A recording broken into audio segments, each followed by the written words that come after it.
Hey everybody, welcome. My name is Marcus Stone, and in this video I will show you how you can easily delete the recently watched, or even how it's called, the continue watching on Netflix. So the first thing you want to do is go here to your right upper corner, click account, and then what you want to do is to click view on activity, and then you have here, you see 6 underground, and all you want to do is just hide from viewing history or hide all if you have many TV shows that you want to delete.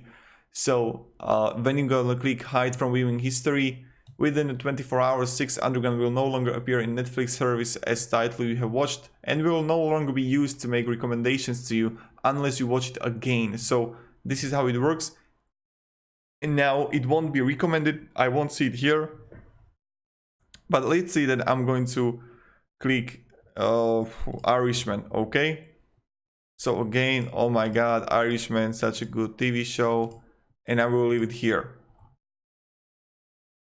So as you can see, I got it here, the remove from continue watching, and when I'm going to click here account viewing activity, I can see it here. So I'm going to hide. Within 24 hours it will be gone, and when I'm going to click, I should already see, I don't see it here that I watched it. That's how amazing it is. So this is how you can delete the recently watched. And that's kind of it. Thank you very much everybody for watching. If you enjoyed this video, you can support me and subscribe. I'll really thank for that. Thank you, have a great day, and see you in the next video.